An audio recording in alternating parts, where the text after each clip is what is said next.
तपस्या ही तपस्या,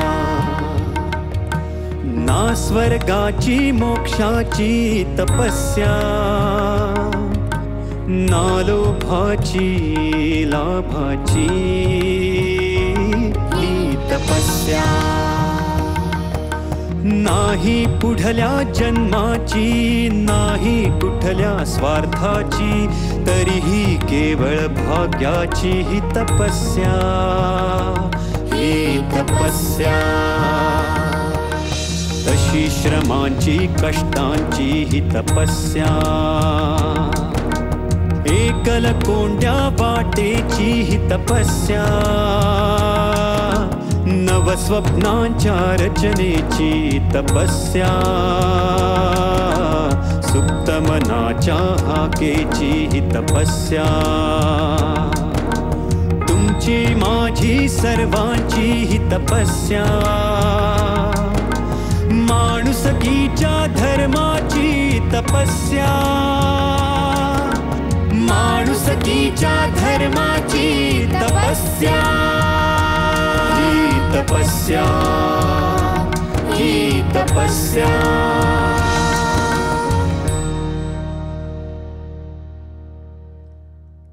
माझी आई माझी आई पहिली होती ती मला फुलावरनं फेकत होती कार्पिशांच्या. तर काय झालं, तेवढ्यात कमलाबाई नावाची ती वैद्यवाडीत होती, तिनं मला घ्यायला आली. माझ्या आईला म्हटली की तुला नको म्हणून मला दे मूल, म्हणून मला सांभाळून लहानाचं मोठं केलं. आणि तर मी कार्पिशांना खूप खेळ करायची. काका आणि गुजरबाई आल्या. काका म्हटलं की तुमच्या पोरीला आमच्या शाळेत टाका. माझ्या आईने म्हटली बरं टाकते. ही आमच्या शाळेची तशीच आमची ही गोष्ट आहे. तिची सुरुवात शाळेतल्या या पाटीपासून होते. महात्मा फुलेंच्या या ओळी, त्यांचा थोडा थोडा अर्थ आम्हाला उमगतोय. विद्येविना मती गेली, मतीविना नीती गेली, नीतीविना गती गेली, गतीविना वित्त गेले, वित्ताविना शूद्र खचले. इतके अनर्थ एका अविद्येने केले. असे अनर्थ घडू नयेत म्हणून क्रांतीवीर चापेकर स्मारक समितीनं चिंचवडमध्ये गुरुकुल उभारले.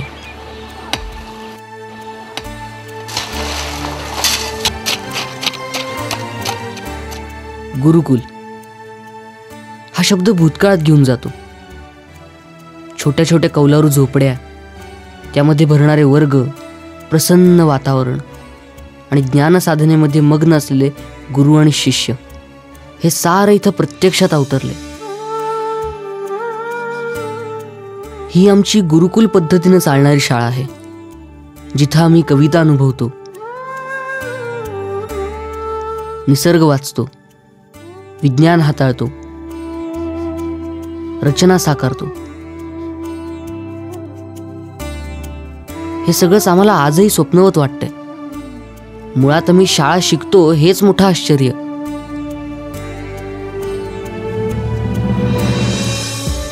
पण ते जाणून घेण्यासाठी आम्ही कोण हे शोधत जावं लागतं.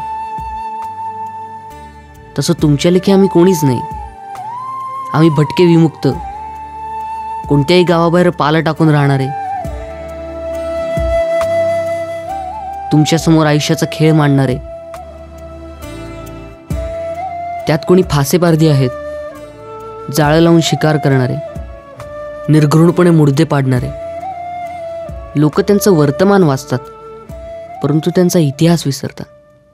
एका ठिकाणी गेलो होतो पारधी वस्तीवर आणि त्यांच्याशी गप्पा मारत होतो. लहान लहान मुलं. ते मला म्हणलं माझ्या आज्याने म्हणले जेजुरीला खंडोबा लुटला म्हणलं. आम्हाला आश्चर्य वाटलं. म्हणलं चला जाऊ तुझ्या आज्याला भेटू. तर तो होता, शिक्षा बघून आला होता. आणि मग त्याच्या ह्याला विचारलं कसं काय. तर म्हणलं मला नाही आता दाखवता येणार, माझं वय झालं. म्हणलं आता 80 वर्षाचा आहे मी. पण म्हणलं हा नातू दाखवेल ना. तो नातू त्याचा पळत गेला. एक बांबू आणला त्यांनी मोठा लांबलंचं आणि पटकन लांबनं पळत येऊन बांबू टेकवला आणि त्याच्या टोकाने तो दुसऱ्या मजल्याच्या छतावर जाऊन उभा राहिला. म्हणलं काय बघा, भिंत फोडायची नाही, काही नाही करायची. आम्ही आपलं बुरुजावरनं उडी मारून गेलो आणि आतनं लुटून आलो. ही कौशल्य आहेत, ज्या कौशल्यांचा उपयोग शिवाजी महाराजांनी त्यांचं स्वराज्य मिळवण्याकरता केलेला होता. हे एका जातीतलं आहे. अशा अनेक जाती जमाती आहेत.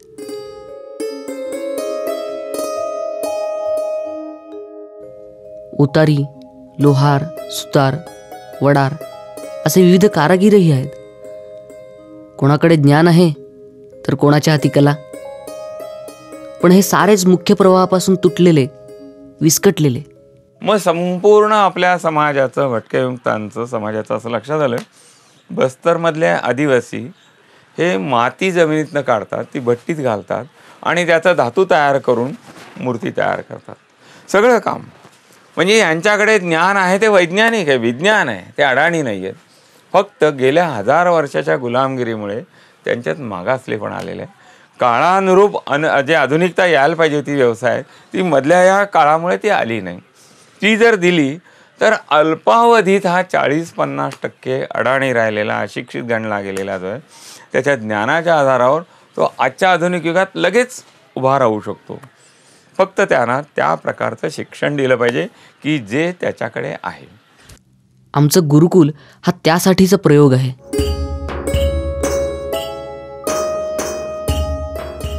इथे चिरेबंद अभ्यासक्रम नाही तर आमच्या अंगभूत कौशल्यांना वाव आहे. इथे प्रयोगांचे दरवाजे खुले आहेत, पण उद्दिष्टांची भिंत मात्र पक्की आहे. राष्ट्रीयत्व आणायचे ते अभ्यासक्रमात नाही आहे. प्रत्येकजण पूर्वी ज्ञानसंपन्न होता, त्याला औषधाचं ज्ञान होतं, व तो आयुर्वेद त्याला शिक्षणातनं मिळाला पाहिजे. कौशल्य, पाथरवटाचं जे कौशल्य तेही त्याला आलं पाहिजे. पण आज जो पहिलीला येतो आणि 12वी होतो त्याला लेखन वाचनाच्या कौशल्याच्या पलीकडे दुसरं कौशल्य अवगत होत नाही. आणि त्यामुळे ह्या मुलांचं जर एकत्रित केलं ज्ञान आणि एक पाठ्यक्रम तयार केला, आयुर्वेद, अभियांत्रिकी, शिक्षणशास्त्र, आणि म्हणून आम्ही पहिलीपासूनच्या अभ्यासक्रमात या सगळ्या गोष्टीचा अंतर्भाव करायला ठरवलं. कृष्ण हा काळा, धवल हा पांढरा, पीत हा पिवळा. आम्ही इथे पहिलीपासून मराठी, इंग्रजी, हिंदी आणि संस्कृत हे 4 भाषा शिकतो. इथे प्रत्येक इयत्तेला पाठ्यपुस्तकांचा आधार घेतला जातो, पण तो विषय शिकवण्याच्या पद्धतीत वेगळा दृष्टिकोन असतो. इथे शिक्षक आमच्यासाठी भरपूर वेळ देतात. आमचं गुरुकुल सकाळी 4 भिंतीत भरतं.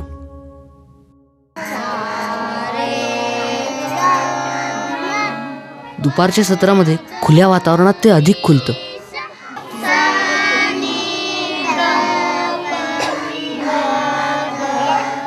तेव्हा मी सूर लावतो, पणत्या रंगवतो, वेल्डिंग करतो, रंधा मारतो, भाजीपाला पिकवतो, औषधं बनवतो, मातीकाम करतो, पुस्तकं वाचतो. त्याचबरोबर प्रयोगशाळेत रमतो आणि संगणकाशी दोस्तीही करतो.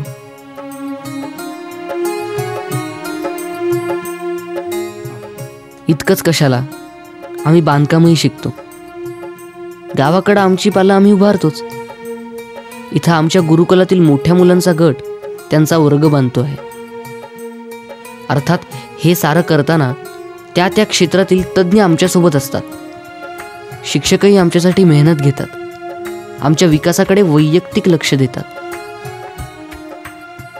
इथं जे शिक्षक आहेत ते सर्व शिक्षक याचं निरीक्षण लिहून ठेवतात की जसं शालेय वर्तणुकीमध्ये त्यांचा कसा बदल होतोय, लेखन कसं सुधारते, वाचन कसं सुधारते, पाठांतर कसं आहे, हे रोजच्या रोज लिहिलं जातं. दर शनिवारी आमची जी साप्ताहिक बैठक होते त्या बैठकीमध्ये त्या मुलाचा विषय घेऊन त्याच्यावर चर्चा केली जाते आणि त्याला कसं सुधारायचं, त्याला कशा प्रकारचं शिक्षण द्यायचं याच्यावर अनेक उपाय सुचवले जातात आणि त्या पद्धतीनं आठवड्याभराचा आमचा शालेय व्यवहार चालतो. डॉक्टर विजय भटकर, डॉक्टर नरेंद्र जाधव, कवी ग्रेस असे अनेक जण आमच्या गुरुकुलाचे चाहते झाले, पाठीराखे बनले. 2007 साली गुरुकुलानं वंचितांचे शिक्षण या विषयावर परिषद आयोजित केली होती. 2009 साली भारतीय शिक्षण आणि पारंपरिक कारागीर या मुद्द्यावर गुरुकुलानं संमेलन भरवलं होतं, ज्यामध्ये देशभरातून 350 कारागीर सहभागी झाले होते. या दोन्ही परिषदांमधून आमच्या गुरुकुलाची कल्पना अधिक ठळक होत गेली. तसेच आमच्या अभ्यासक्रमाला नवी दिशा मिळाली. अशा कार्यक्रमातून उपक्रमातून आमचं शिक्षण अधिक बहरतं. इथल्या बांधकामामध्ये आम्हाला भूमिती कळते, आर्थिक गणितं समजतात, भाजीपाला करताना शेती कळते आणि आयुर्वेदही उमगतो.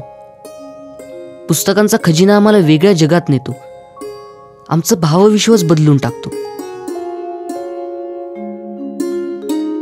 हे सारं करताना कळत नकळत समाजाच्या मुख्य प्रवाहाशी आम्ही जोडले जातो.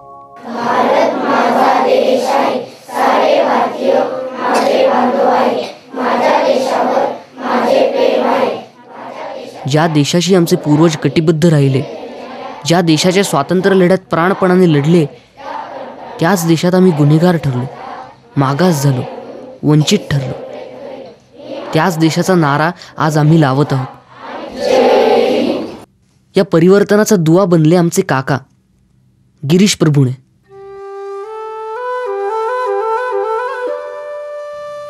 प्रभुणे काका कलाकार माणूस, स्वभावानं भटका विमुक्त. या माणसानं आमचा आक्रोश चित्रित केला, सर्वांसमोर आणला. पालावरचं जिणं पारधी या पुस्तकामधून, प्रासंगिक लिखाणामधून आमच्या जीवन संघर्षाचा परिचय करून दिला. प्रभुणे काका आमच्या पालांमध्ये नुसतेच डोकावले नाही, तर आमच्या वेदनांचे प्रवक्ते बनले. भटके विमुक्त विकास परिषदेच्या माध्यमातून त्यांनी आमच्यावरील अत्याचारांना वाचा फोडली, त्याविरुद्ध आंदोलन उभी केली. त्यांच्या पुढाकारातून यमगरवाडीला भटक्या विमुक्तांच्या मुलांसाठी शाळा सुरू झाली. या शाळेच्या माध्यमातून त्या मुलांच्या गुणदोषांचा ताळेबंद काकांजवळ जमा झाला. शाळेमध्ये ही मुलं शिकत होती, शाळेत जात होती, पण लिहिता वाचता येत नव्हतं त्यांना. त्यांच्या उचापती, मारामाऱ्या, रोज कुठे खारुट्या पकडतील, कुठे लावरं पकडतील, कुठे मोर आलाय मोर पकडतील, हे सगळे उद्योग आम्ही त्यांना असं वाटतं की हे करू नये, हे शिकार करू नये, हे करू नये. ते त्यांनी फक्त लिहावं, वाचावं, पुस्तकं वाचावी, पण ते निसर्ग वाचत असत, झाडं हे करत असत. खोकल्याला लागणारं औषध कुठलं आहे, कुठल्या बाबळीचा डिंक चांगला आहे. गेल्या 12-15 वर्षाच्या काळात यमगरवाडीचा प्रकल्प मैलाचा दगड ठरला. या कालावधीत त्या प्रकल्पाचा लेखाजोखा तयार झाला. यमगरवाडीचा ज्या वेळेला हा प्रकल्प खूप चांगला झाला, नावारूपाला आला, आजच्या काळामध्ये भटक्या विमुक्तांमधला एक आदर्श प्रकल्प आहे तो. यमगरवाडीमध्ये आश्रमशाळा, शिक्षण जे आहे ते शासनाची जे पाठ्यपुस्तक आहेत त्याच्या आधारावर दिलं. आणि त्यामुळे 15-16 वर्षात लक्षात असं आलं की ज्यांच्याकडे काही वनस्पतीचं ज्ञान होतं, वडारांच्या मुलांकडे काही पाथरवटाच्या ह्याच्याकडे काही ज्ञान होतं, वैदूंच्या मुलांकडे ज्ञान होतं, हे सगळं 12-15 वर्षात नष्ट झालं. आणि ते चांगले 12वी झाले, आपल्यासारखे झाले.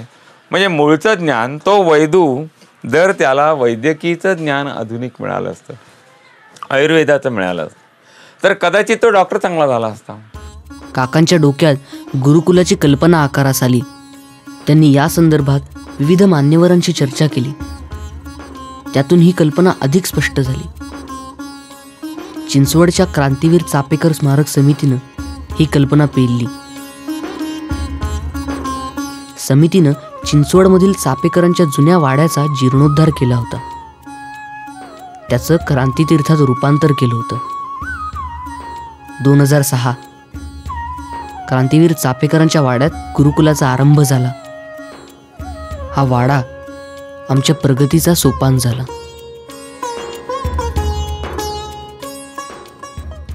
प्रभुणे काका शाळा सुरू करत आहेत ऐकल्यावर पालापालातून मुलं जमली. त्याचबरोबर यमगरवाडीतून पुण्यात शिकायला आलेली काही मंडळी या कामात सहभागी झाली.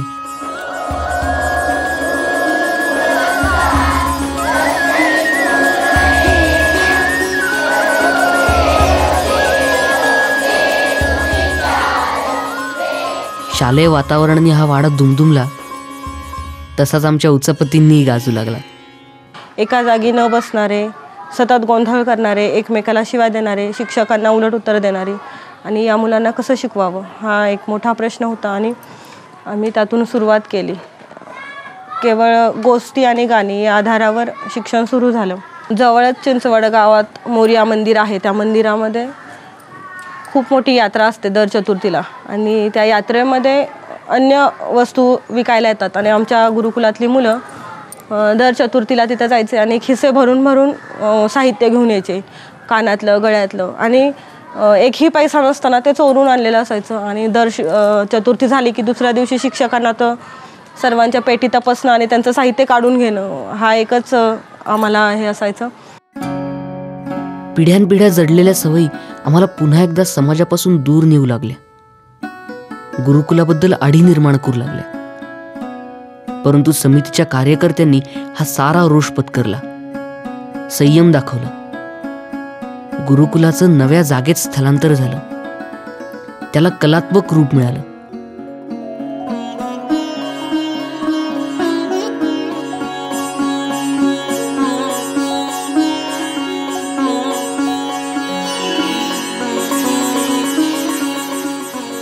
अन्य शाळांच्या तुलनेत आमचं गुरुकुल सर्वार्थाने वेगळं ठरलं. अगदी त्याच्या नावापासून, पुनरुत्थान समरसता गुरुकुलम. म्हणून मग आम्ही पुनरुत्थान म्हणजे समाजाचं पुनरुत्थान, राष्ट्राचं पुनरुत्थान. समरसता आजची विषमता आहे, इतके प्रयत्न झाले पण विषमता दूर होत नाही. मग आधी तो समरस झाला, सर्वजण एकमेकाच्या सुखदुःखांशी, आणि सर्वांनी मिळून याचं पुनरुत्थान करायला ठरवलं तर होईल. म्हणून समरसता आणि गुरुकुलम. गुरुकुलम आजच्या शिक्षण पद्धतीमध्ये 70, 80, 100 मुलं असतात. या ठिकाणी गुरुकुल म्हणजे फेस टू फेस, प्रत्येकाच्या मध्ये जे कौशल्य आहे, गुण आहेत, त्यांचं वर्धन करायचे, अवगुण आहेत ते काढून टाकायचे. आणि याच्याकरता आम्ही ही पद्धत आहे की गुरुकुलाच्या पद्धतीने मुलांचं हे करावं. पुनरुत्थान समरसता गुरुकुलम. थोडं अवघड वाटत होतं नाव सुरुवातीला, मोठं वाटत होतं, पण आता रुळलं ते. आम्हाला रुळायलाही थोडा वेळ लागला. एका जागी बसणं आम्हाला माहीतच नव्हतं. आमची भांडणं व्हायची, माऱ्या चालायच्या, शाळेत लक्ष लागायचं नाही. कोणाच्या बापाला तुरुंगात टाकलं तर कोणाच्या आईचा खून झाला, अशा बातम्या यायच्या. या कल्लोळात आमचं शिक्षण चाललेलं. पण आता मात्र आम्ही रमलो, घडू लागलो, दुर्गुणांना सोडू लागलो.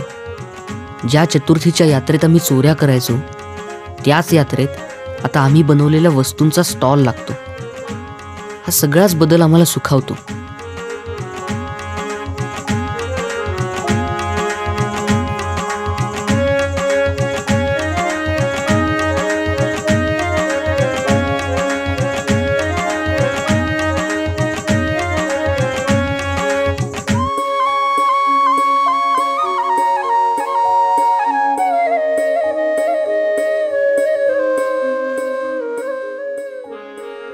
गुरुकुलानं शिक्षण क्षेत्रात वेगळी ओळख निर्माण केली आहेच, तसंच आम्हालाही नवी ओळख दिली आहे.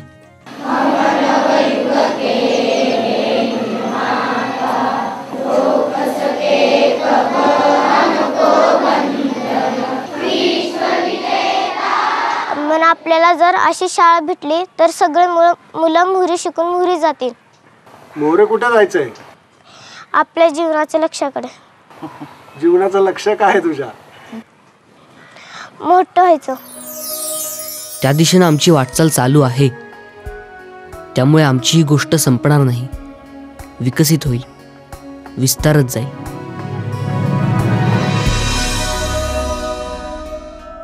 त्यामुळे अन्याय, अत्याचार, त्याच्याविरुद्ध लढणं, मग तो भटकेमुक्त विकास परिषदेचा यमगरवाडीच्या सगळा संघर्ष यात्रा जी होती, त्याच्यातनं हे कळलं की नुसतं संघर्ष करून काही होणार नाही आहे, त्यांना जगण्याकरता एक वेगळा दिला पाहिजे. तसं शिक्षणातनं सर्व समस्या दूर होऊ शकतील अशा प्रकारचा एक आराखडा आणि भटकेमुक्तांचं पुनर्वसन कसं करावं त्याची ही एक पुनरुत्थान समरसता गुरुकुलम हा एक मॉडेल ज्याला म्हणता येईल अशा प्रकारचं करण्याचा हा प्रयत्न आहे.